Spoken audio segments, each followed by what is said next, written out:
This show is brought to you by Vyas Media Network. So, Jabbor, do you remember where we met? Oh, man. First time? I think it was training. No? No? Oh, yeah, it was. Yeah, Tell me. I was announced that day as the CEO of Ncell. Okay. Yes. No, And it was my birthday? Absolutely. It was your birthday almost a year ago. Exactly a year ago, on the 12th of May. And this episode, while we're shooting it slightly early, releases on the 12th of May, my birthday. Okay, then happy birthday. Thank you so much. Life comes a full circle. And in this 1 year, it's been such a pleasure to not only know you a bit better, but also to work with you on a couple of projects. We worked together twice or thrice on different projects. And what I'm most inspired by is not your skills as much as it is the fact that you are an extremely clear, decisive person. So for me, when I think of you, I have also taken a personal suggestion from you once. Do you remember that? Yeah, I do. Yes. It is because of your clarity of mind. Where does that come from? You just automatically know and you make decisions so fast and they turn out to be right most of the time. For example, coming for this podcast. Such a good decision, right? Absolutely. I was wondering where this is going to end up with. This is exactly where it ended. But here's the point. Do you think you're a very clear person, very crystal clear in the way you think? You know, I think one of the biggest asset we have is time, right? Mm-hmm. So unfortunately or fortunately, having positions of mine, you don't have the luxury of time. So you have to be straight and you have to be very clear with what you're trying to communicate. And to be very honest, I don't think most of my decisions are correct, but that's another limitation you have. You can't avoid making decisions and you have to be very clear, as I told you. So I think it's me, but also a position that requires you to be very clear and requires you to be decisive because it's either fly or die. Absolutely. And just like you said, fly or die, I noticed very interestingly your WhatsApp DP. So we've been connected on WhatsApp for a while, right? Your WhatsApp DP very interestingly says, pressure is a privilege. What does this mean to you? I think I'm trying to synthesize the happiness and justify the environment I'm in. Unfortunately, again, pressure is every day, starting from working hours and ending up with your personal hours. And I'm trying to kind of cheer up myself saying and lying to myself, pressure is a privilege. No, it's a really beautiful expression. And I think there are a type of people, and I might be one of those, who are actually enjoying to be under pressure, under stress, and be in a crisis and figuring out how to get out of it. So I really like that expression. That's the reason it's actually on my status on WhatsApp. And only people who are on top to a certain extent are exposed to the pressure. And not many people actually like it, to be honest. And it's all about the happiness. Some people like, some people don't. The responsibility that comes along with something like that as well, right? Yeah. In fact, when I read this for the first time, and I read it on your DP itself, okay? This is probably a few months ago. And I was thinking, that can't be true. Pressure can't be a privilege. I would hate it. I would hate to be in a crisis. But I realized later also, there was a time in my life when I wasn't able to do anything that I wanted to do. But also at the same time, I had no pressure on me. Today, just the fact that I get to do all the amazing things I get to do, there's a certain expectation, there's a certain pressure on me. And I enjoy that. And every time I tell myself, no, I get to do this. I selected this. I chose this. I worked for it. This is a privilege and I'm going to enjoy it as well. So in a very different way, but I think of the exact same thing now. And I got sensitized to this topic based on, just your DP. And I thought about it for a very long time. And I'm so glad I had a chance to discuss this with you today. Another thing I want to ask you is this. You have the coolest phone number in Nepal. Do you know this? No. It's not the coolest one. It's the coolest one. I'm not going to say it on camera, but it's a very cool phone number. I don't think it really matters this day. I mean, that phone comes from a very long time. Exactly. That's my point. I asked you about how you have such a cool phone number. Does Ncell reserve the best numbers for the CEO? And you said absolutely not. I got this number years ago. Tell me about that. First of all, in different cultures, numbers mean different things, right? Okay. And obviously, we all have some favorite numbers, right? And when you work for Ncell, obviously, you have access to some numbers and some Yes. choices you can make, right? Yes. So the story is very simple. When I came here a long time ago, that number was available, and I just kind of picked it up, and company was very kind to provide me with that number, and that number was associated in different countries with me, right? So it becomes part of your identity to a certain extent. And these days, with all those mobile banking, number is extension of the person. So that is pretty much it. But what is more important is Ncell and team is working on making that feature of choosing the number available for all the customers. So any Nepali can choose the number. But again, it's work in progress, but it shouldn't be privilege of Ncell employees only or certain circle. Anybody should be able to choose what they want. And if that number is available, obviously, through some procedures, that number should be given to the customer because it's all about that customer. What was most interesting for me in that conversation was that you actually said, Mannsi, I kept this number all these years because I knew you'd come back to Nepal. I knew I would be back in Nepal. Yeah. Did you feel it? You've been here before. This is your second stint in the country after 10, 11 years. Did you always know you'd come back to Nepal? You have that feeling. No is a strong statement. Did I know? Most probably not. Did I feel that the story is not finished yet? Most probably yes. Did I want the story not to be finished yet? Obviously yes. So I'm glad to be back. I'm glad to be right in terms of my feelings, right? And it's a bit of luck too, because you never know what's going to happen in the future. You can only dream and work towards that, and then sometimes you're just lucky and that the moment is right and you're in the right spot, and here you go. How do you feel about Nepal this time around? Is there a difference? Because my dad was in Nepal 12 years ago. He came back this year. And he's like, I don't believe Kathmandu is the same city at all. Because when he was here last, there wasn't enough electricity. We had pitch dark roads at night. And because we're here, I live here, it's changing incrementally. There's small changes every single day. So you don't notice them that much. But he came back after 12 years and he was like, oh my God, completely different place. I love it. And he's going to all the cafes and he's doing all of this touristy stuff. He loved it. As a tourist, he thought this country has changed completely. As somebody who's working right here, what do you think? I've been here I've been here maybe last time less than 10 years ago. Right. And when I came back here, I didn't really notice that many changes. I mean, it's not something bad, and I will tell you, many people coming back to Nepal because of that, that thing that is not changing with Nepal. What is not changing? What is changing? I think the vibe and the energy is still the same. It's welcoming. It's it's not about fancy things. It's about the core value, which is not visible. It's about simplicity. It's not about the money and expensive, fancy things. Nepal is different in comparison with any country I've been. And that spirit is preserved to a certain extent. So it complements, right? People are nice and that didn't change. So people with all these globalizations didn't change in terms of the being very nice to foreigners, being very nice to the tourists, and being always welcoming. And that's Nepali thing, right? Kathmandu itself, a couple of new buildings. I think it's cleaner, obviously. So we have to give the credit to those people who actually work towards making city cleaner. What did strike me is actually the new generation. And I mentioned it several times in different channels, that the younger generation has a good blend of legacy of Nepali people, that good part of the culture, and managed to adopt a lot of good things of the new things, new world, right? That access to the internet most probably exposed them to the things that the previous generation was not exposed to. So I think that blend actually is very promising. And as I was telling in different forums again, I think if we will manage to keep those talents and younger generation within the country and translate it into the benefits of the country, the future of Nepal is just amazing. What is Ncell doing to retain talents? Oh man. First of all, we're trying to recruit them. Yes. Yeah. Secondly, we're trying to keep them with us. Right. Right. And I think Ncell has a very good corporate culture. Right. Where the young talents can actually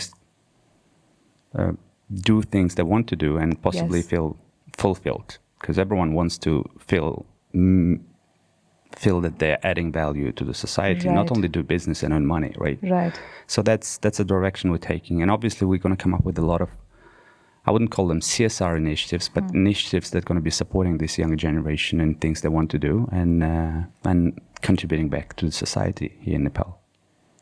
Tell me one thing. When you left Ncell last time, you were not the CEO. You came back as the CEO. Do you see that people treat you differently within and outside the organization? I know. Same? Maybe I'm not noticing, but designation doesn't mean anything to me. Being a CEO, being CCO, even last time I was a chief commercial officer who was responsible for the revenue, customers, and customer experience, and all the products and Right. and things, right? And that job is one of the most important in the company. And Right. I've been lucky to work with so many bright, very talented Nepalese here. So it's not that I came here and I kind of led and did the great things. I've learned a lot of things, and Right. some people heard me saying that I was professionally born in Nepal. Wow. Right. So, because this was my first overseas assignment. So I got from my comfort zone, my country, people I know, the culture I know, the language I speak. Exactly.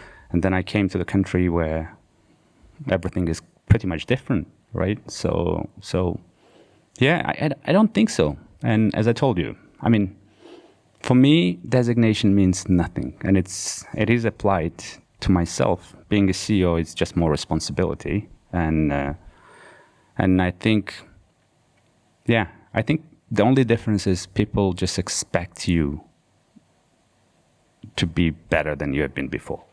And to show up in all sorts of different ways. Yeah, and take decisions that are gonna help the company, gonna help them to be more successful, because it's about you as a leader helping others to be a better version of themselves. Right. And sometimes it's a big responsibility, because you yourself doubt if you are the good person yourself, if you really deserve it. So that those moments do exist with any leader, and I think the difference is you overcome them, and the only question you're answering, saying if it's not you, then who? And to be honest, you don't have an answer, Right. except it's you. It's you. And you got to stand up, show up, and suit up and do yeah. whatever it is that needs to be done. Yeah, face it and do it. Absolutely. You know, Jabbor, one of my most interesting observations in any organization generally is when you have people who take up leadership positions without having the tag of a leader.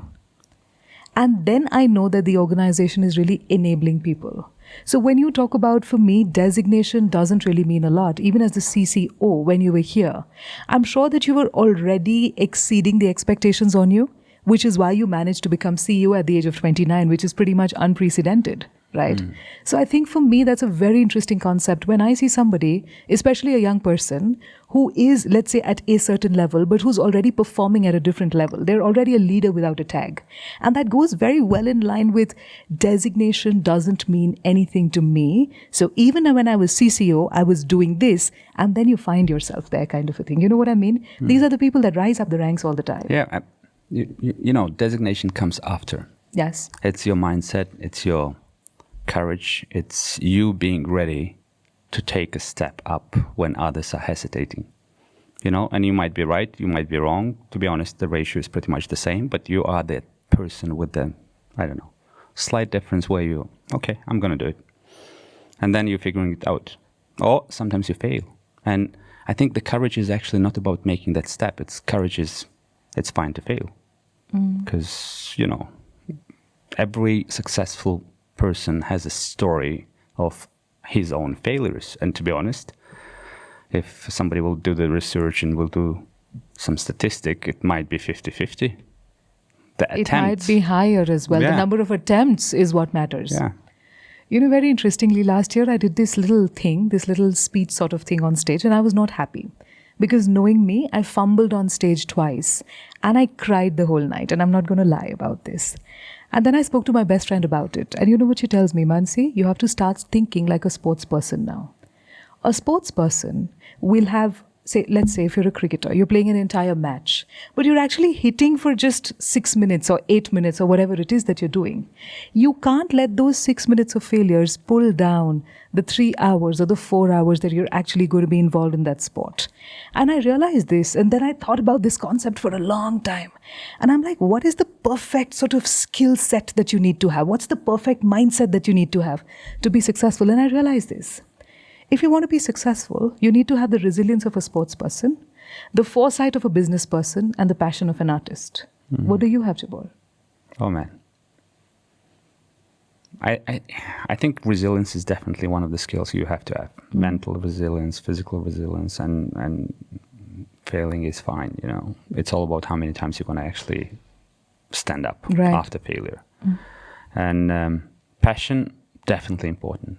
I mean, I love my job. I think the mission behind the job we do is huge, right? Some people are, and I think, and I've said it again, I'm repeating myself, but industry and telecoms, not only in Nepal, all over the world, is undervalued. The amount of value this industry is bringing, creating the ecosystem for all other businesses, even this one is going to be broadcasted on the internet, and telecoms will give access to this, right?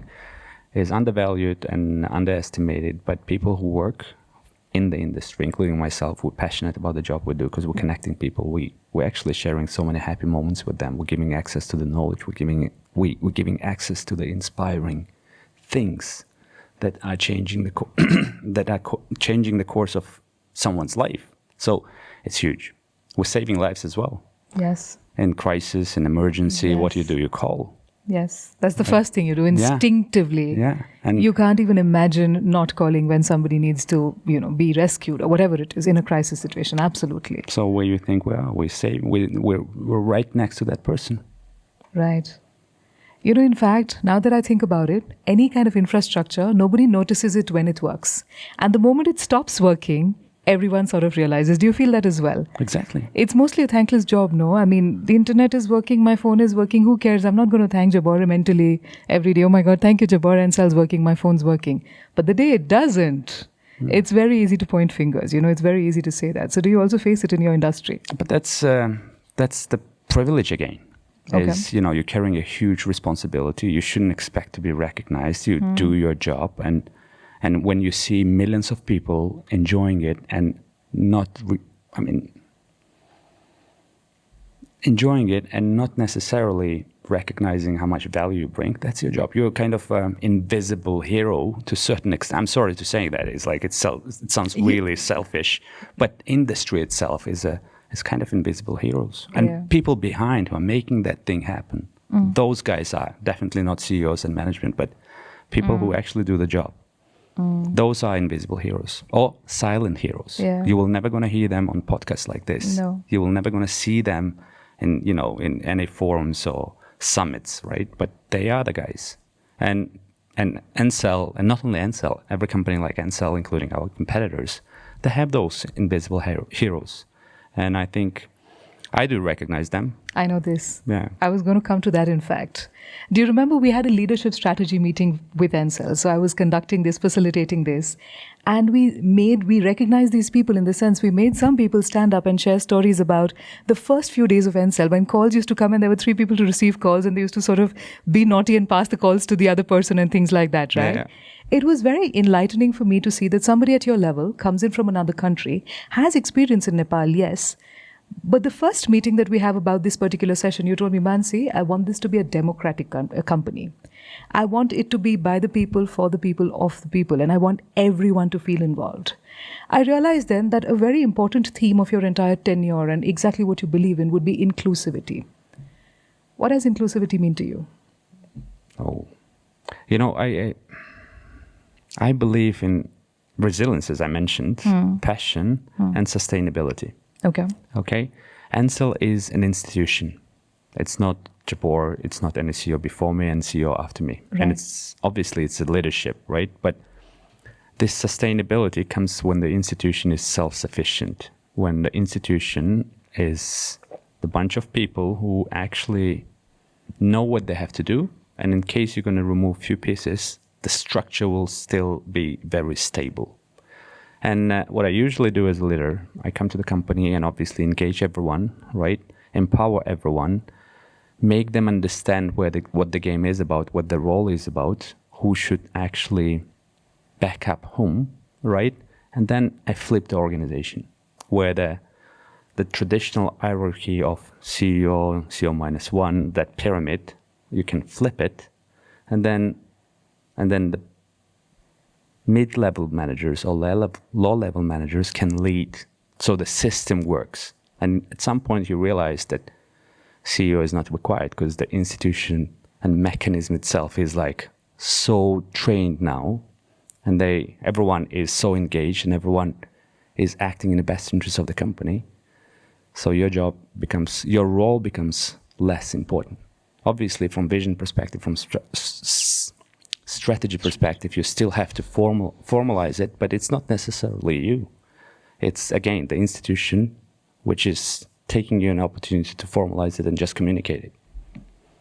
Sometimes you succeed. It's not always that you're going to end up with, right? But that's what I love to do. Empower people, include people, make sure that we all feel as a strong team, and then you let them play. I've realized two things. When you include people, when you give people a chance to speak up, remember how democratic that entire session was. Everyone was talking. And otherwise, people would have possibly felt hesitant to go and say something to Jabbor. But that day, you ensured, and we all got together as a team and figured out how we could get everybody to contribute. I realized what happens is when we make people feel included, they get this, it's my company. That ownership becomes so much stronger, and they become stronger brand ambassadors and advocates for the company. I think you're damn good at enabling that. You're very good at enabling this whole structure, and you're enabling this perception. It's just a perception, no? It's just a mindset. You enable this in everyone in the organization that works for Ncell. And I know quite a few people otherwise, personally as well. You know, parents of kids in the same school, things like that. And we talk and they're like, yeah, I'm really happy to be at Ncell. I've been here for 11 years, 12 years. It's always wonderful to see that kind of feeling in a company. What do you feel? Do you feel like I'm the Ncell boy? And do you feel that like I'm the brand ambassador as well? Because you've been in different places. You've come back after a while. But do you feel that? No, absolutely. I am Ncell, meaning... Ncell boy. Yeah, I'm part of the Ncell, and my identity is definitely... I'm actually Nepali when I'm in Nepal, right? I'm not seeing myself anybody else. I'm a foreigner who understands Nepal less than others, and that's the reason I'm actually engaging my team, because my point is, do you think I know more how to fix this more than you? Obviously, no, you can't. You don't. You still kind of. You've been here for several years. You know the country, but you don't know it. You don't feel it the way somebody who's been here. Yeah. So with all due respect, yes, I'm authorized to make decisions. Yes, I'm authorized to take some calls. But I need guidance, and I need those brave people who can be next to me, confident in owning the company and acting as one of it. Right. So. The only option for me to succeed is actually to engage. So it's not that I'm empowering because I know that's the only way to make sure that Ncell will be successful. And I think that was the formula. Ncell was led by those who work, not only the leadership, right? And that power still is there. We just need to release it and make sure that people feel comfortable to make it happen. That work is still in progress, to be honest. How do companies create safe spaces for people to propose up? Let's say I have an idea. I'm a manager. I have an idea. I think it's a great project that we can do as an organization. May not directly contribute to the bottom line or to the top line, but it's a great idea. How can I feel safe to talk about it with my manager? How can a company ensure that happens? It's how you're going to... leadership carries a huge responsibility to make that space within the company or environment safe, right? How to make it safe is actually welcoming those ideas, spending some time on valuing those and providing some support to execute those, right? In Ncell, we came up with this idea, with this initiative to make sure that, people can come and share their ideas. And we have a special committee that actually picks up those and provide special resources to make sure that that person with idea has support, right? sometimes you get overwhelmed with those ideas, and obviously we have limited resources. So some ideas are getting parked, or there is priority 1, priority 2. But to make sure that that channel of communication for those ideas is open, that anybody, and in Ncell, it's as a matter of fact, we have that every second week. Me as a CEO and my direct reports, we have a committee or meeting where all those ideas come, and we kind of select and we allocate the resources, or at least give the feedback saying, okay, we're going to park it, or we're going to. So it's on sprint base, we picking up all the good ideas within the company. So being, it's not something that you can do overnight, but being consistent in welcoming that those ideas and keeping the dialogue and safe space happening within the company will kind of create that habit of, okay, one morning you wake up and you have a good idea and you can come to, where to go and you know whom to tell what. So yeah, and Ncell will have it. Okay. Any interesting idea that came from somebody at Ncell and that was executed well, and we use it and we see it today without knowing that it was just a random proposition by somebody? Yeah, I mean, we spoke about the numbers, right? So yes. That's an idea that came to me about 9 months ago from somebody in technology. His name is actually Kiran, and he proposed to give access to those customers who want to have a choice and choose the number. And we came up, I mean, that idea went through the minimum viable product. We did it. It had a huge success. So we're scaling it up now. And that's why I was like brave enough to tell that, that work is happening. Soon everyone will have access to be able to choose the number they want if that number is available. So that's one of the example. Can I tell you how I pretty much sort of worked my way around this system? A few months ago, I wanted a specific number. And I called up some friends at Ncell. I didn't call you, but I called other friends at Ncell. And I said, this is the number I want. Sorry, not available. I said, okay, I want this combination of numbers, and then you give your combos, right? I'm sure that's how it works. Yeah. And within half an hour, I had like 3 or 4 numbers which were available. And I chose one. And I feel so proud of that number. And people are like, oh, you have a pretty cool phone number. I was like, yeah, I know people. But the good thing is now you don't have to know people to have access to that, right? I think that's fabulous. That's something that a lot of people would want to do, because I understand it. I wanted it myself. And it sort of does be a part of your identity ultimately. Absolutely. There is a demand and there is a problem to be fixed. And somebody in the company, and it's not the CEO, even the CEO -1, right, came up with the idea that we can put these things together and make it available for the public. So why not? Beautiful. Tell me one thing, Jabbor. You've been in Nepal for a while, but you've also worked in different countries. What is it about working in another country that you got to Nepal and that you've managed to implement here? What were some of the things you learned working outside that you managed to implement successfully in Nepal? Oh, it's too early to actually speak about the success of my presence here. It's been only 12 months, and Ncell had so many things that happened in these 12 months. So there are many things I've learned in Nepal that I've executed in other countries. Okay. This project management office, or, some things we did in marketing when I was here 10 years ago. So all those things got executed in other markets I've been working for.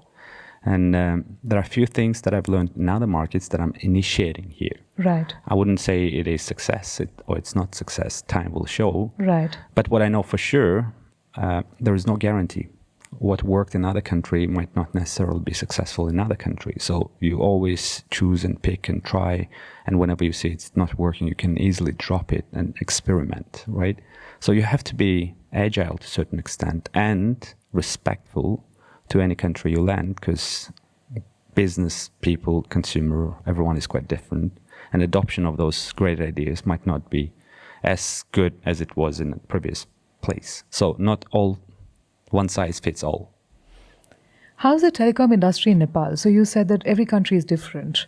How do you compare it to other countries? And what do you think about the business? Because we hear all sorts of things about people are just surviving, not thriving. How's it going? I want to hear from you. How do you evaluate this against other countries you worked in? Nepal telecoms as an industry has a lot to be proud of. Unfortunately, that is a legacy. Okay, The future is very concerning, and me as a CEO, obviously, have to take responsibility for that and start taking steps towards ensuring the brighter future, right? And obviously, I can't do it by myself because I'm just one player in the industry, meaning that we will need support from the regulator, we will need some environment to make the future better, right? So I wouldn't say industry in Nepal as such in a good state. We all have heard about all the challenges telecoms are facing, including decline of several years. And, many people are asking about the 5G, and I'm sure we're going to talk about this. So there are some bold decisions and bold steps yet to be taken. And obviously somebody should be first. And obviously me being exposed to be brave enough or stupid enough to make those first steps. We're not shy. We're actually coming up with really big announcements. And I think when you're going to publish this, we're going to announce Sadai on, always on, right? And it is going to be shocking what I'm going to tell you now, but you will realize it's true.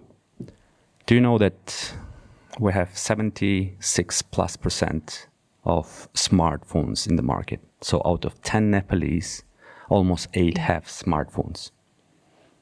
It's good. That's a good number. Rest of the world is pretty much the same number. Okay, so we're not behind. We have 90+%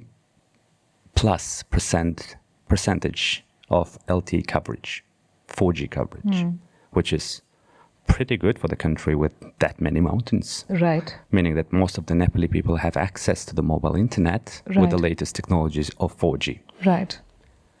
But shocking number is out of 10 Nepali, only 2 are keeping their mobile data on. It was shocking for me. I'll tell you what, I'm one of those 8 that doesn't. Crazy, no?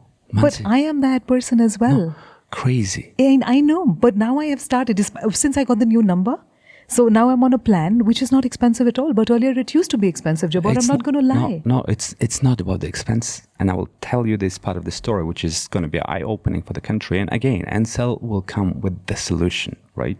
And I hope we will be followed. This is something I want to be followed. In competition, you compete, right? But first of all, we have to fix the basics. Right. And fixing the basics is we spend hundreds of millions of US dollars as an investment to build the network. Right. Okay? And somehow, every Nepali thinks it is expensive. It's not expensive. It's not expensive at all. But the problem is smartphones became too smart. Okay. So whenever Mannsi turns on the data, because of the pay-go and apps, your phone might start consuming data, right? And you didn't give the permission to your phone. And obviously, as an operator, I see your phone is demanding access to internet or downloading something. I'm allowing him to do this. And then here you go. Mannsi is so unhappy because, 1,000 rupees disappeared. Right. I'm saying, come on, your phone send me requests asking for data. I provided that data. As a service provider, I can't say no. Yeah, and you can't evaluate what's important, what's not. Yeah, I can't differentiate that. And here you go. You're unhappy. I'm kind of not that happy because what you're doing, you're turning off the data and blaming the operator. Right. So that is the reason why people think it's expensive and why people or Nepalese are turning off the data. It is a big problem all over the world too. Okay. And in some countries it's addressed and fixed through different means. But this is the first problem we will fix. I want if you talk about the present, it is quite complicated and not satisfactory for me as a CEO of the company, right? Because I can see that I build a network and out of 10 Nepalese, only 2 are using because of the experience. And I have to take the responsibility as an operator, as a leading mobile operator, I have to take the responsibility. So we're going to fix this. This is the first thing I will do. What are we doing? Can you talk about it? No, yeah, we're going before we're going to talk about the solution, okay? So the first problem is we build a network, customers are not using it, they have worse experience because mobile phone is smart and it's stealing data or it's stealing your balance. So we're going to ensure that the phone won't make any transaction without you being aware. So we're going to take that headache away from you. That's big, Jabbor. It is big. That can really change so many things. So we as Ncell, we're going to say to our customers, guys, move to this plan, turn on your data, and I can guarantee you won't have any bill shock when it comes to data. So your smartphone is going to be under control, right? This is the first thing we will fix. Secondly, if I'm going to ask Mannsi, do you know how many plans and packs Ncell has and NTC has? No. Huge. The variety of packs available? Okay. Up to 100. No. If you're gonna go to my store and you're gonna say, okay, what plan or what pack I have to buy, it's gonna be hundreds. And it's so complicated. So that complication is the second element of the problem. Right? It's like hourly, it's daily. There's a night pack as well. I know about the night pack. You know, Facebook alone is like really a la carte, customized. The good thing, it's like you can choose anything you want based on your need, but it's so complicated. And it confuses. And sometimes people just don't know what to do. And then I'm me as a CEO, I'm getting calls saying, do you have a pack when I can just pay and forget? You know, what is that? 500 rupees or 1,000 rupees? Take it and just let me be. Yeah, please let me not think and let me be not worried that the bill will be like more than that amount that I allocated for my phone, right? And let me stop this, turn off mobile data, turn on mobile data, right? So out of 70 packs, Ncell will start going down to 10. Wow. Or maybe even less at the end of the journey. Obviously, that journey will need some time. But as a first step, we're taking out of 70 or 65 packs, we're going to go down to 20. Beautiful. 20 basic one. It's going to be very simple.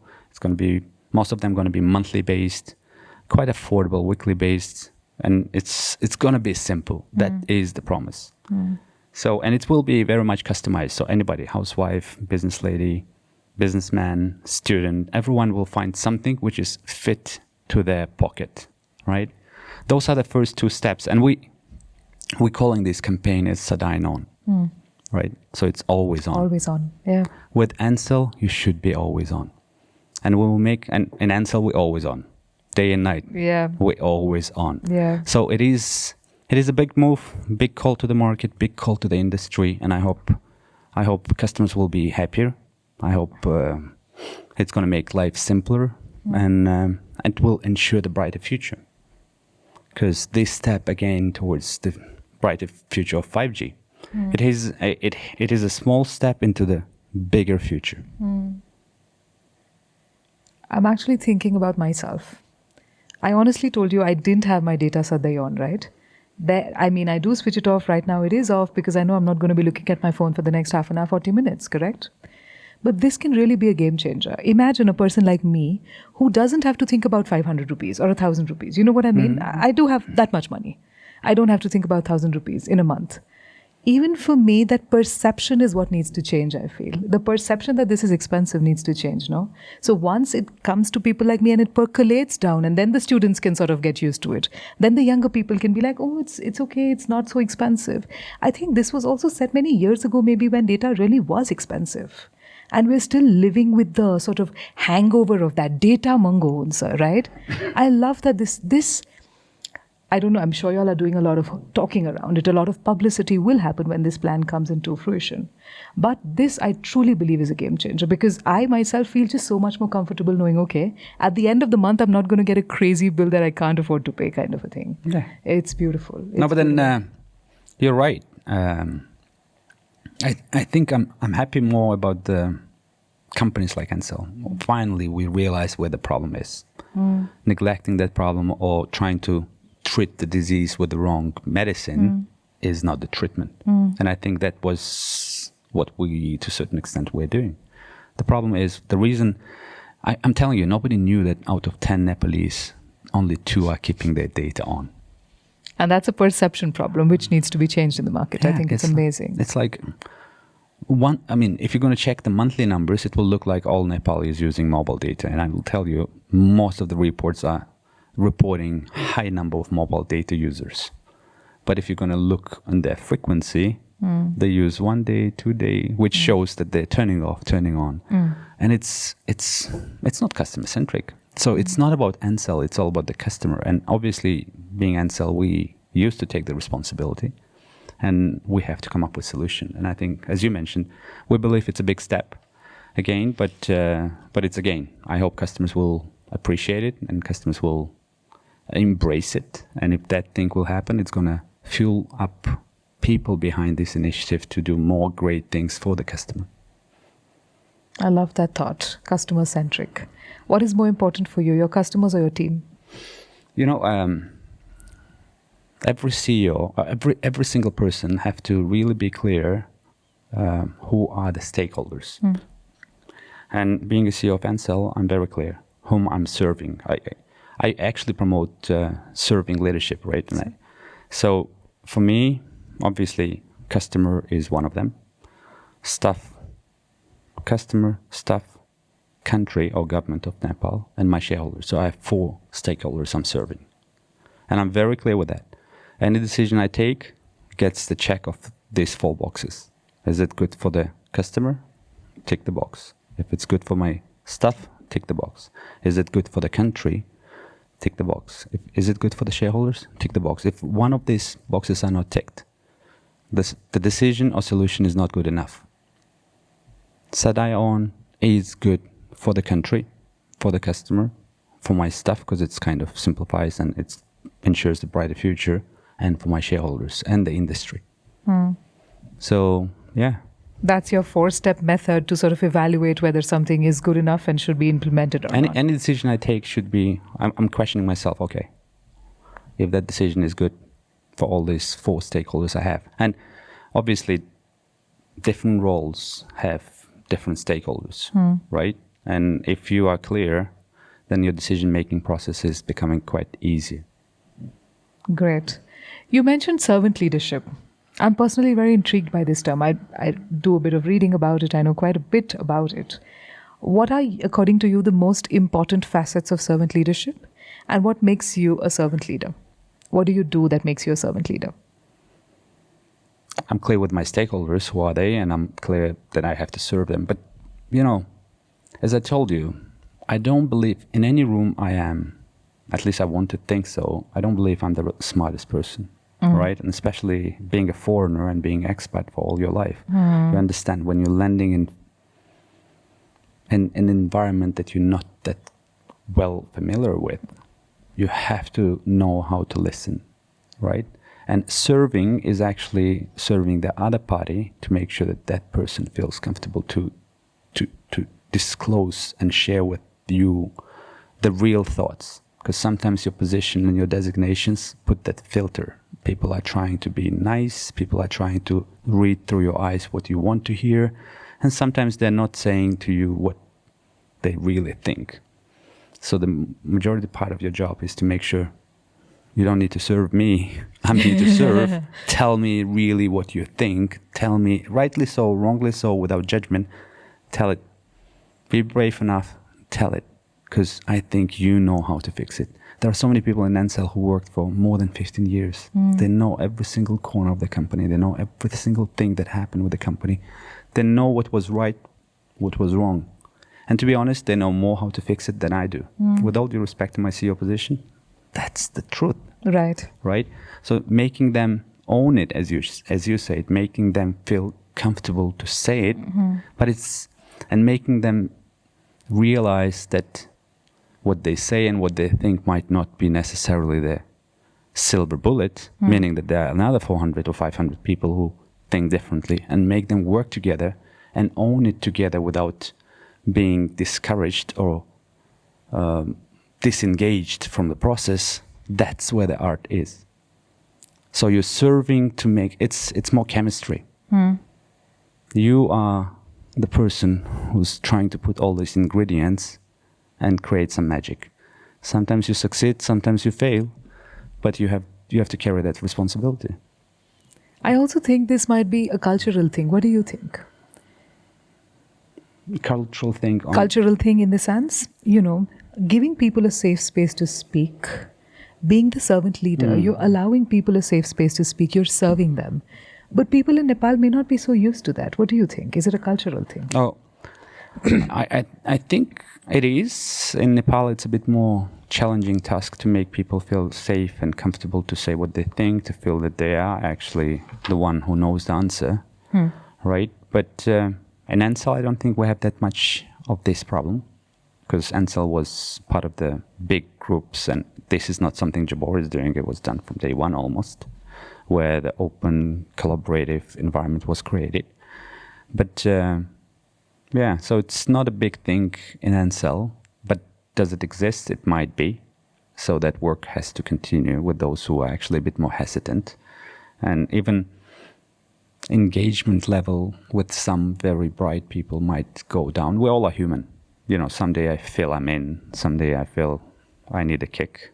Sometimes I feel I need to be inspired, motivated, or, you know, encouraged by my teammates saying, come on, man, we can do it. You know, we all have those days, right? Days. That's why that team thing is important. I need somebody to tell me, come on, Jabbor, you can do it. Some days, you know. And I need those people next to me too. Have you found those people in Nepal? Of course I do, right? Of course I do.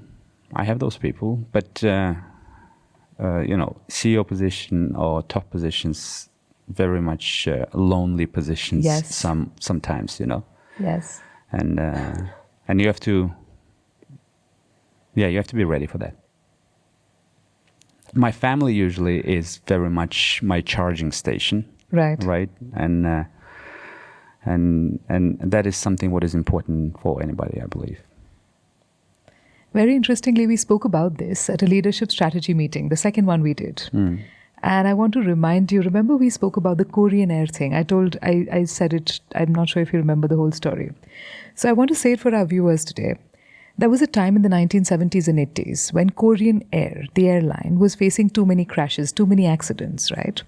And they would always try to investigate the cause of a crash, because when a plane crashes, it's a very big problem. So they would investigate. And they sent these investigators, and they found that there was no technical error. There was no problem in the aircraft as such. These crashes were just happening and nobody could figure out why. So one researcher, somebody who was very good at understanding the whole aeronautical business, aviation, he went and he studied the black box. So the black box is where all the sound is recorded, right? He was listening to all the recordings before the crash in the black box. So let's say if it crashed at say 9 a.m., from 8 to 9, what were the conversations happening between the pilot and the co-pilot in the black box? Very interestingly, he found that every single time there was a crash, the pilot, the guy who was in charge, the senior guy was actually in charge of controlling the plane, and the co-pilot was the one that was doing the navigation.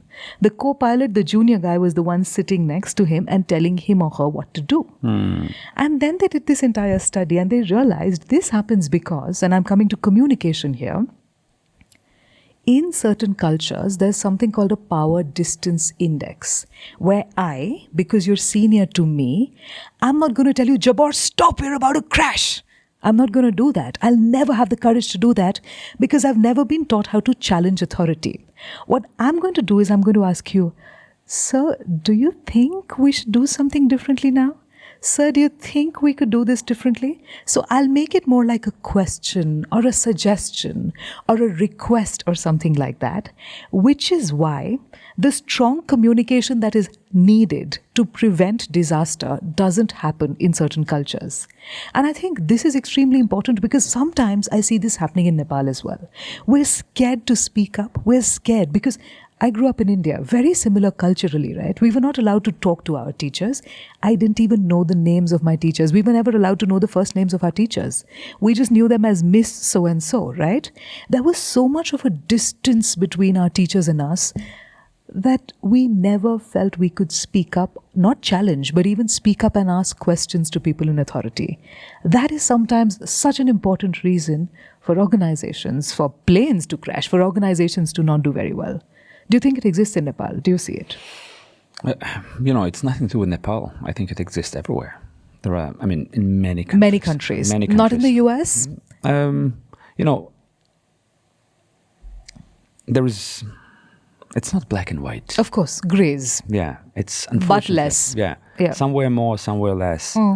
And US is definitely a separate case, and there are so many different cases all over the world. But, I'm not sure if specific more, as I mentioned, even in business, the things that are working in other countries not necessarily will work in other countries. Right. Right? So I don't think some specific formula or governance model will be applicable. But coming back to this Korean Airlines case, I think you're right. Analyzing the data and making recommendation is way more critical role than just manual manipulation or managing the plane. Right. Right? So I think the importance where the more experience and expertise is required was missed. Right. Right? And I think situational leadership or situational decision making is way more critical than some particular model to be applied in every single situation. Right. When it comes to Nepal, there are a few areas where I think leaders have to listen, right? And it's applicable to me too.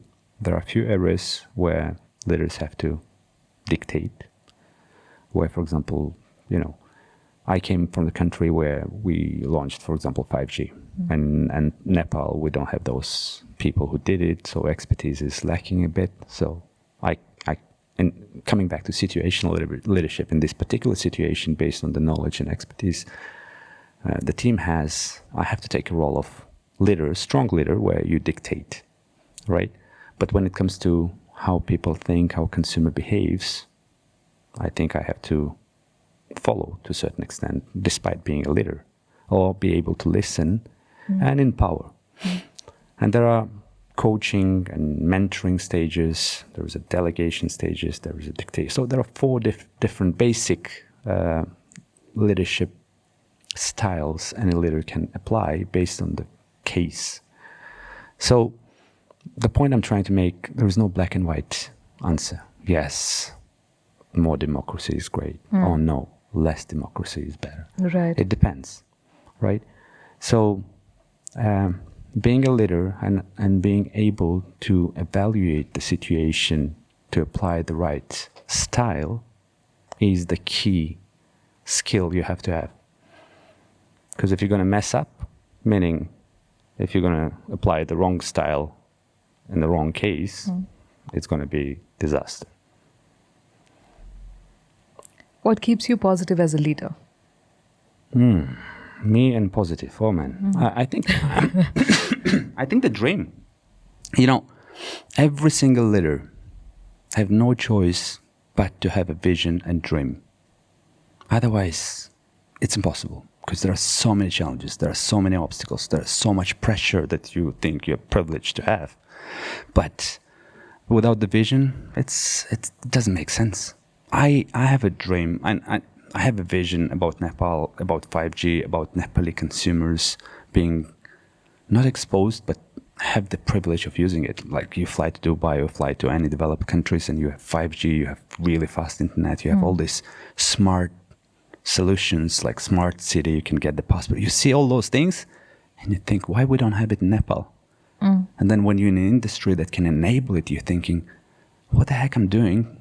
I'm an enabler, and despite all the challenges, you have a mindset of it's an excuse. You could do a better job in engaging government, regulator, and others, and bring them into this journey. You shouldn't wait for somebody to lead you. Despite your role being just a private sector who is like very much framed within the regulation of the country, that dream of every single Nepali using the mobile data. You remember that 2 Nepalese are using mobile data out of 10 today, right? That is my dream. I want every single Nepali to keep their data on. Right. And not to be afraid to get the bill shock. Right. I want every single Nepali to have an experience in Nepal 5G as soon as possible. Right. But it will require hundreds of millions of investment that possibly industry doesn't have. So how to make that thing click and happen is the task I have as one of the player in the industry. Right. It depends not only on me, but it's still, I have a role to play. I have a dream of every single Nepali not to stay on these queues, not to be required to actually physically be present somewhere. Look at E7's story. Great story, isn't it? Right. I don't need to carry cash. Great. Yeah. But can you imagine that story without mobile operator? Without the phone being smart, without you having access to mobile data that is enabling. There are so many things and so many new things we can't even imagine that operators like Ncell can enable or even create. There are so many Nepalese youngsters who have those ideas. You know, they're way brighter than me and you combined. Right? And helping them to make their dreams come true is my dream. That's my role. So that's what keeps me positive, and I think it's doable. I think Ncell has a huge role to play. Unfortunately, not always. Ncell is not always heard, and maybe that's a fault of Ncell not being able to tell their story in proper way. So we have to take the responsibility. It's not a blame game. Unfortunately, Ncell could do better, but it doesn't mean we can't do better. So we will do better. Of course. Right? And there are many things that you can blame the environment. You can say is like that loser mindset doesn't exist with Ncell, and it won't, at least till I'm there. Right? Everything is an excuse. We can make the dream come true. It's all about these attempts. You have to keep trying, and you have to be able to tell the story. And I'm sure, you know what is good about Nepal? Nepali people will listen, will look, and they will see if you really have a good intention, and they will adopt.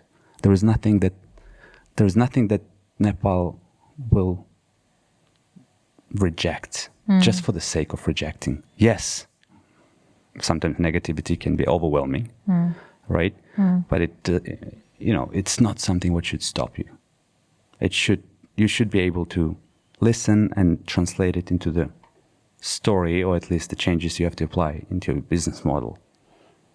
Ncell's story is one of the stories that was misinterpreted big time, and I think that story is yet to be told. So it's not an end yet. What was misinterpreted? The tax story, for example, big story, right? Yeah. Come on, I'm sure there are going to be hundreds of comments like pay the tax. Not many people know that we, in the last 10 years, I'm not sure if there is any company that paid as many taxes as Ncell did. Right. Okay. We're talking about 300 plus billion Nepali rupees in taxes and fees only. Right. Okay. Huge amount of money. The amount of investments Ncell did, the amount of CSR. Right. It's social responsible projects for those who are struggling with CSR understanding, right? Right. It's almost 2 billion Nepali rupees in this type of charity things, right? Yes. And amount of businesses surrounding Ncell, as I mentioned, ESEP, or I'm sorry, but all these mobile applications, right? It is ecosystem. Right. We're representing almost 2% of GDP of the country. It's huge, and if it won't be taken care, and if it won't be part of the thought process and decision making of the future might be itself under the question. So that is one example. And again, it's not a blaming thing. I still make ourselves more responsible for this, because maybe we failed to tell the story. Maybe we failed to be transparent. Maybe we could do better. Failed is a strong word. Maybe we could do better in being transparent and telling what's happening, right? And explaining every single step, why we're taking that step, why we think this way. Because again, it's not black and white. It's not I'm right, you're wrong. It's okay, I think this way, you think that way. And sometimes we need the third party to decide. And if the third party is deciding in your favor, fine, we're moving on. When we talk about sharing stories, of late I've been noticing a lot of fabulous advertisements and stories on social media that come out of Ncell. On a lighter note, the fun stories, the Holi ad, for example. Yeah, beautiful one. Beautiful one. Beautiful, beautiful. I love it when an organization puts in thought into these small things because, the Holi ad, you sent it to me, but I'd already seen it before that, okay? So you sent me Happy Holi and, I'd seen it. I think these are the moments when me, sitting in Kathmandu, sitting in my little apartment in Kathmandu, realize the importance of exactly what you're doing. Do you get involved personally in any of this marketing? Or is this robust team handling all of this and the whole emotional quotient? And how do you manage to do this whole marketing thing? No, I have a great team. I have nothing to do with that except putting the pressure on those people who are privileged to work with me. Privileged to work with you. I like that. No, but then coming back to the pressure is a privilege, right? Yes. People who work with me, not necessarily going to think good about me. And I know that. That's fine. But I'm an ex-marketer, right? And in any business, marketing is so important. And marketing is not only promoting brands, it is the storytelling, right? And as I told you, Ncell has a great marketing team. And the only contribution I had is giving them liberty and freedom to do things that they can be proud of, Holi ad is done purely by marketing team, by our new CCO, and it's nothing to do with me. And I don't understand that much Nepali, but when you see those type of ads, you can feel exactly it hits the right point, right? And it's not about the businesses, I told you. Ncell is Nepali, right? And who else can tell that story better than Ncell to a certain extent? Right? And if you're in that position, you have to do your job. Right? Mother's Day, there's another ad. Right? It's making sure that society won't forget the roots and the values that have been carried. And you as an operator, you as a private entity have that social responsibility to remind people, because this world is becoming so fast, and sometimes you just put those things aside, but those things are so important to understand, that to have not to lose your identity, right? So Nepal is beautiful, and Holi is one of my favorite festivals. I love it. Did you celebrate this year? Yeah, I do. I did. Okay. I did. I had an injury, so I couldn't really jump that day, but the festival itself is so beautiful, no? Yeah. Life became so gray. Work, stress, home, sleep, work. And at some point you have to stop and make your life a bit more colorful. Throw the colors, create the fun, meet your people, meet your family, have a happy moment. This is what the life is about. What struck me badly about 10 years ago was I was working so hard, and once I was traveling in one of the region, I met one person early morning, somewhere behind the mountains. I still remember with the masala tea and I could see it in his eyes. I was like very successful, and I saw in his eyes that he was way more happier than me. Yeah. Right, and that is what Nepal is. It's not about things that we think is important. It's about your state. If you're happy, and some people can be happy way more than you with a cup of masala tea. So that's something you have to learn. And Holi brings all these people together. And how much you need to be happy? Not much. Not that much. Yeah. So those moments are important. And I'm glad that ad was noticed. And those who didn't see it, please go to the YouTube and watch it. I like how we're promoting advertisements now. That's fabulous. No, marketing is an art. Absolutely. This was done very well. I was extremely impressed, extremely happy as well. And you interestingly mentioned Holi is about, the festival of color, and life is grey, and then it's about putting color. It's about celebrating. It's about coming together. When I was a child, my dad gave me a very different definition of Holi. Holi, I'm from India, right? So in Hindi, Holi means it's done. Holi, ho gaya, it's done. Okay. So what my dad told me was this: Holi is actually the festival of forgiveness, because it's done. Whatever had to happen has happened. It's over. It's done. You can't do anything about it. Forgive put color and move on. And I thought that was such a great way to think about this festival. Yes, we celebrate, yes, we put color, but why? Because it's done. You can't do anything about it now. Forgive, forget, move on. That, according to me, is the most beautiful definition of Holi, no? Because what are we doing? We're actually just putting color, letting go of the past, and just embracing newness, embracing brightness, embracing vibrancy in our lives. And that, to me, is the true essence of Holi now. And every time I think of Holi, I'm like, yeah, everything's done. It's done. Forgive, forget, move on. Because Holi, ho gaya, it's done. What do you do? So that is something that I find so beautiful every time I think about it. And yeah, that's good too. Yeah. I mean, the skill of moving on is a big thing. It's a big thing. Sometimes we're just going circles and circles and circles, and we're just locked there. So, yeah, you have to move on. You have to move on. And Holi is a reminder. Yeah, you have to move on. Yeah. Colors remind me. Every time you see a particular purple color in this country, Ncell is the first thing, right? Y'all have certainly done a fabulous job with branding. But I also believe now, and I see that you're working towards this, I also believe that in a lot of organizations, especially those that are very customer-centric, there are two brands that need to be extremely strong. One would be the organizational brand itself, and one would be the brand of the people that work there, specifically higher up in that hierarchy or higher up in that pyramid, right? How important do you think is your personal brand for the organization? My personal brand? Yes, as the CEO. I think CEO has no choice but to have some personality, right? And I think it is important, right? And you being a CEO, you have to, as I told you, you're responsible because your brand is going to be associated with the company as such, right? So, but at the same point in time, you shouldn't pretend that you're someone you're not.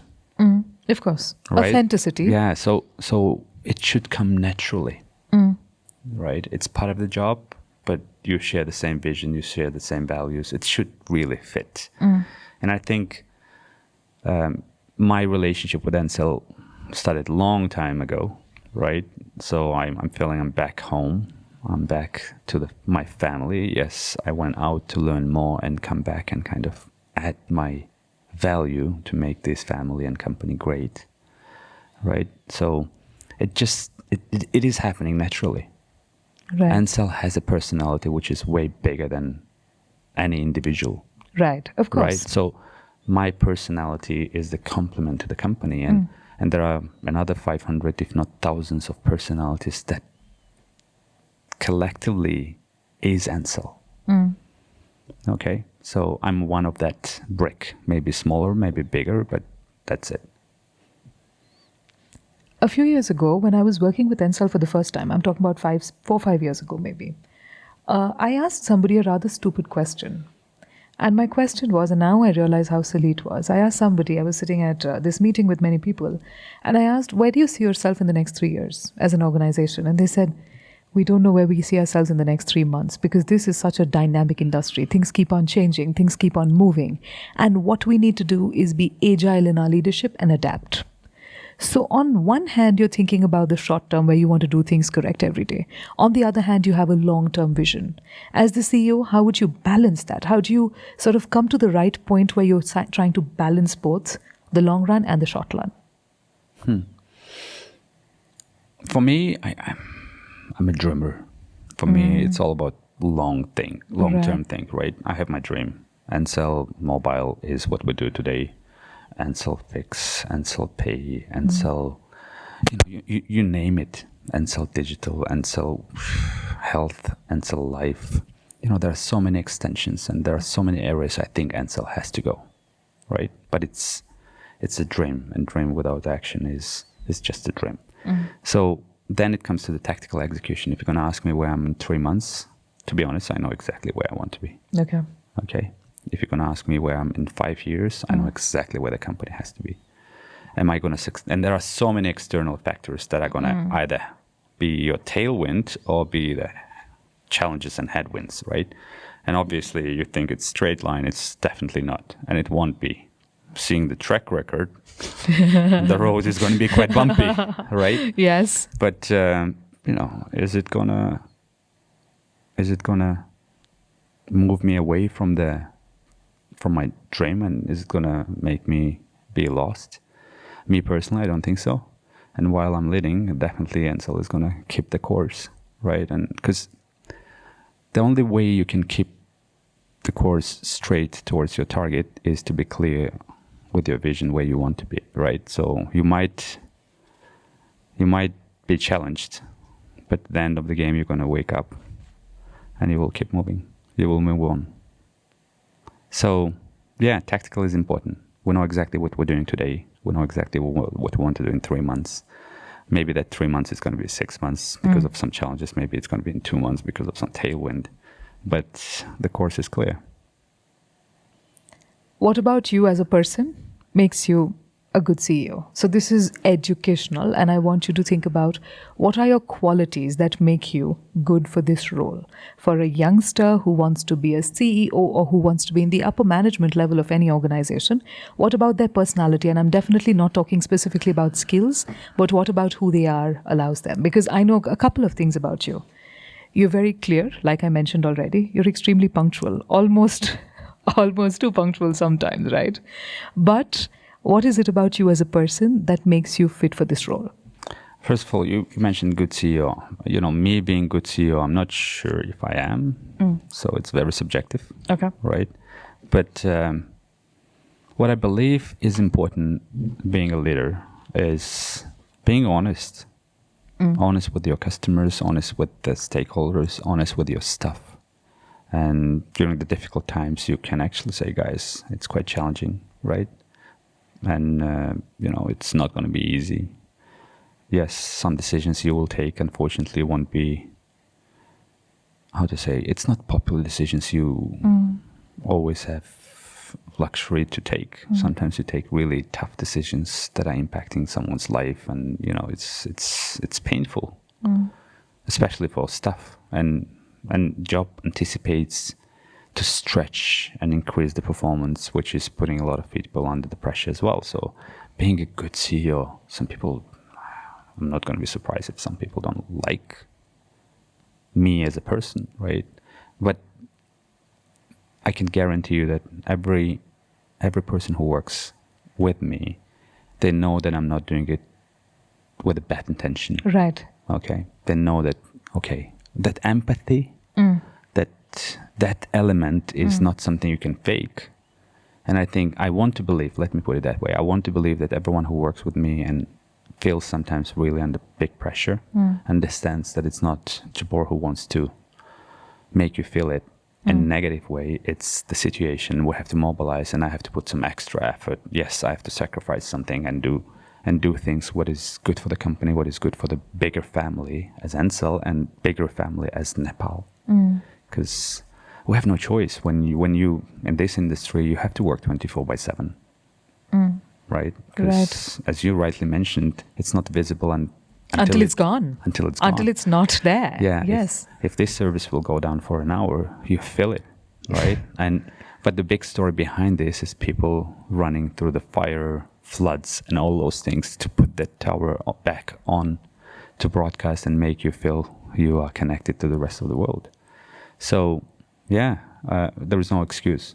And what I want to believe makes me as a good leader is this honesty. We're just human. Yes, I'm a CEO, but I'm just a human. I can do some mistakes, and but my intention is not negative. I want to do something good for the company, good for you as a person, right? And sometimes, as any coach, whomever goes to the gym, right?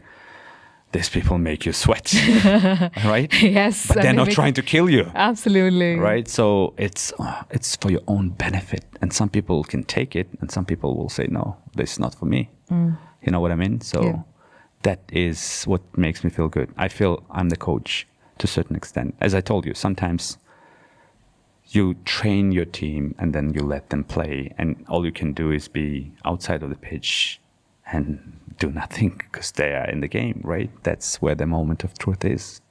What will make me a good CEO if in, I don't know, whatever period of time, customers will be happier, more Nepalese will be less bothered to keep their data off, right? More Nepalese will feel it's simpler to choose the plan that fits my needs. And government will feel that, industry is doing well in giving the latest technologies and solutions to the public and the private houses, right? 5G will come. Everything you experience in any developed countries like Singapore, Malaysia, Dubai, you have here in Nepal as well. Something that you will feel proud of. When I hear this, we talk about telco to techco, right? We've spoken about this for a while. When can we expect this? Because I'm getting greedy. What telco to techco means to you? These fancy words that many CEOs, including myself, using that. You've used it. What's that? That's how I know about this, right? But what that means for you? What that means to me is that things are going to be faster. There's going to be... Okay, so I'll give you an example, a very silly example, but this is just my life, right? I gave my 10th boards in 2002. And that was the first or the second year when they were putting out the results, the answer sheet, the final mark sheet on the internet, right? And I had a dial-up connection. So we would have to tell people to not use the phone and to do that. And then that thing would go round and round for a few minutes. And it would be like geography. And then the marks would come. And then next one. And then the marks would come. And the next one. So you're palpitating. You can't breathe. Because every 3 minutes you'll see 1 mark. And then 1 mark. And then 1 mark. This was like an anticlimax of a film, right?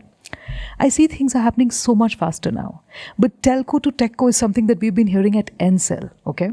I was explained this by your team, is that things are going to be faster. Healthcare, weather, there's going to be a lot of ways to channelize and mobilize people, to communicate, to connect people faster. When do we see all of this happening? Realistically, in Nepal. Tailwind, headwind, give me both situations. Let me explain first what telco and techco means. Right. Okay. Telco, when Ncell came, it was 2G. It was voice, telecommunication. Then it became 3G, which was a basic kind of data. Now it's 4G. And by the time we're 4G now, as of today, present time, we have WhatsApp, Facebook, you name it, Netflix, iTunes, all this, eSeva, Patao, there are so many apps. The entire customer journey became completely digital, right? Which means that the industry as ours, or companies like ours, telco, should transform and become more digital, right? So if you question yourself why Ncell couldn't come up with something like WhatsApp, because we were telco.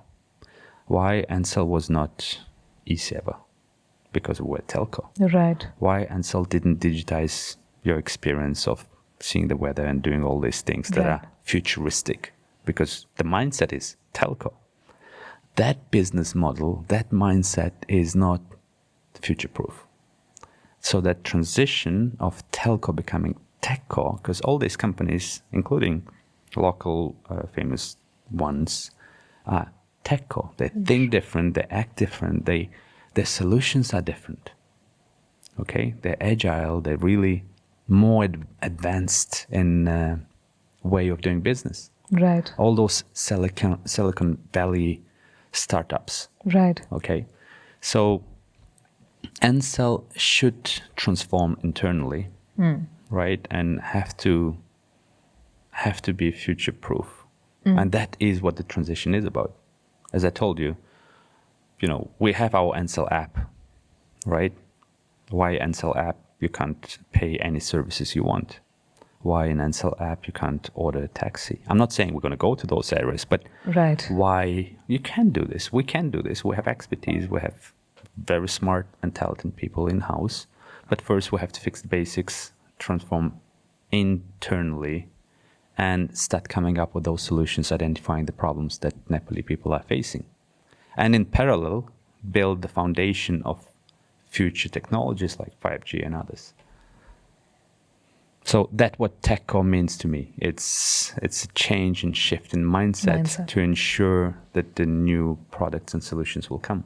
And we're talking about the consumer at this point in time, but there are so many advanced solutions we're providing to our enterprise customers. Right. Right?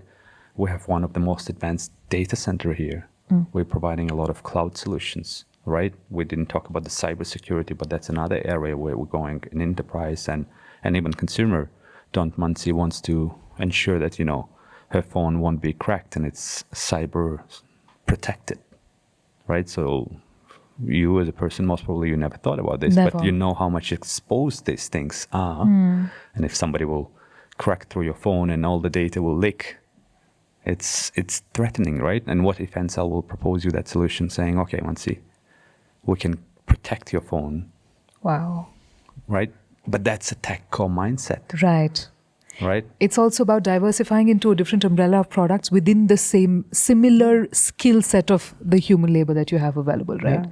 So you've got these fabulous people and now allowing them to think differently, think about different solutions and not just telecom based. Yeah. It can be digital media. It can be anything. It can be anything. Anything. But the first thing is here, you have to, because before it was, as I told you, it was more pipe mindset. 2G as a voice pipe, then 3G and 4G as access to internet. But now I have to take my customer, understand his needs around the clock, 24 hours, what you do, where your needs are, and make sure that I serve you.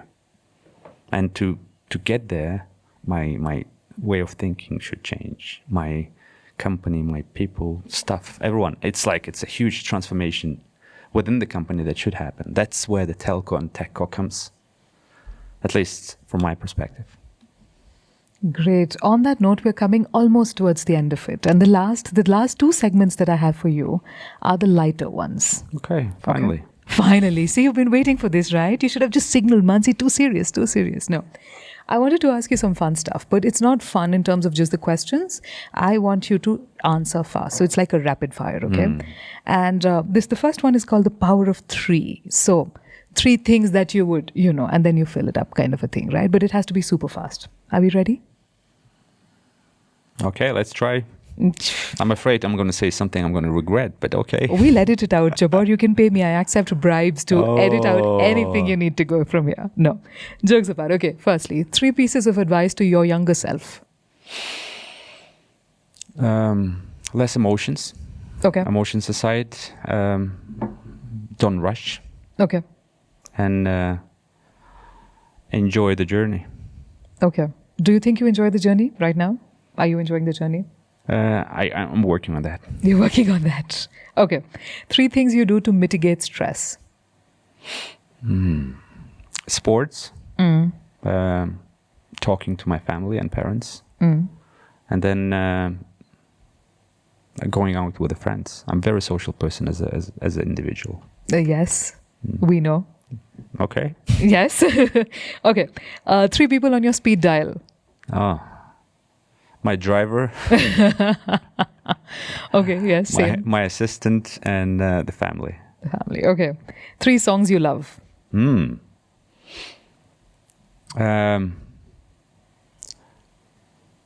N' Roses, Knocking on the Heaven's Door. Right. And then Dave recently, for the last 2 years, I love 2 songs from Dave. One is 3 Rivers, another is Starlight. I'm not sure if you guys know Dave. I don't know Dave. I know the other one. I'm gonna send you the link. You also sent me a fabulous song link. Do you remember the black, or what was that? The piano thing, right? Yeah. That was amazing. I don't remember the song. I'm very much into the music. I love those songs. But Yes. The playlist is weird. That's what my kids say. It's different, no? It's eclectic. It's different. It's not something that normal people would, like most people would generally take too easily. Okay. Final question. 3 unconventional leadership hacks. Oh man, that's $1 million question. Yes. 3. As I told you, honesty. Then decisiveness and readiness to take the responsibility for that. And I think empathy. You just, at the end of the game, you shouldn't hide that you're human. Okay. And whomever you work with, Okay. they are pretty much too. Okay. Now I'm going to ask you 3 words. These are Nepali words, and you're going to translate them into English. Oh man, that's where everything falls apart. Let's see. Easy words. Okay. Promise you've heard these words, la? Okay. Dai. Big brother. Okay, that's a good one. Ramailo. Oh man. No, I don't know. Think about it. Ramailo. Ramailo. Stay calm. I don't know. Okay. The party was Ramailo. Amazing, great, good, boring. Fun. No, you see this word? Fun. Okay, fun. Fun. The party was Ramailo. Okay. Dur Sanchar. Oh man, that was better. Huh? I don't know. Dur Sanchar. Dur Sanchar. Now you see that none of the questions were actually present. It is a setup. Dur Sanchar. No. Telecom. Really? Oh yeah. Oh, Dur Sanchar. This was the easy one. Okay. And I thought you'll feel so proud that you know, like, Dur Sanchar. Dur Sanchar. Far away conversation, communication. Oh, okay. 2 words I've learned. What are the new words you've learned? Dur Dur Sanchar. Sanchar. Also, you learned holy. It's done. That's Hindi. Okay, That's not Nepali. Okay. So at the end You of set me up, Mannsi. I will take bribes to edit out whatever you want. No, it's fine. It's fine. No, I'm sure. It was a fabulous job. I'm actually impressed that you know Dai because you didn't know Baini earlier. You kept on calling everybody Didi and I'm like, no. No, Baini I've learned. Now you've learned, exactly. Yeah, because I remember there was a little child and you were like calling her Didi and I'm like, no, not Didi, Baini. Okay, so on that note, we've come to the end of this and Jabbor, this conversation with you today has made me realize that I've been lying to my son for a very long time, but it's not a lie. You know, my son loves playing phone games and games on my phone. So at 7 in the evening, I switch off the data on my phone every evening. And you know what I tell him? Those people that work at Ncell basically have a machine and somebody has to be going round and round and round and making sure that they produce internet through actually making that machine go like that. And now they're tired. They have to go home and eat, so we won't have internet anymore. Okay? That's just my way of getting my son to sleep off on time. And after 7, he has no access to anything, correct? So I tell him that the machine, they have to switch it off and they have to go home and sleep. And I always thought this was a lie because nobody is making it work. It just happens automatically. But today, this conversation with you has made me realize that truly you guys are working round the clock. It may not be manual labor where you're going round and round with a machine, but you are working so hard and doing something so pivotal, which is truly changing the way Nepal connects with the world, which is truly changing the way we identify as a community as well. We are more global, we are more open, willing to learn. A cough in Shanghai becomes a tsunami in Kathmandu. It's just that fast now, right? And I think that is truly the gem that your organization and organizations like yours have been able to achieve. And I'm so proud that we see this work happening in Nepal. For me personally, this entire conversation has always, as always, been enlightening, been fun. I am again inspired by not just your clarity, not just the way you express yourself, but also the fact that you decided to come back. In a country that's grappling so much with people leaving every time, you and me maybe are examples of the fact that you can check out anytime you want, but you can never leave. Nepal called you back and I'm so grateful it did. Thank you so much for being here, Jabbor. Makes a lot of difference that you came here, you shared, and I'm so glad. And so many congratulations on 1 year. Happy birthday to me as well. Congratulations on this 1 year of your tenure here. And we want to see you shine as you always do. Thank you. Thank you very much for having me. I hope those who are going to watch it will discover a lot of new things, not about Jabbor only, but about the Ncell and the future as well. Thank you very much for Nepal too. Thank you. Thank you so much. Thanks.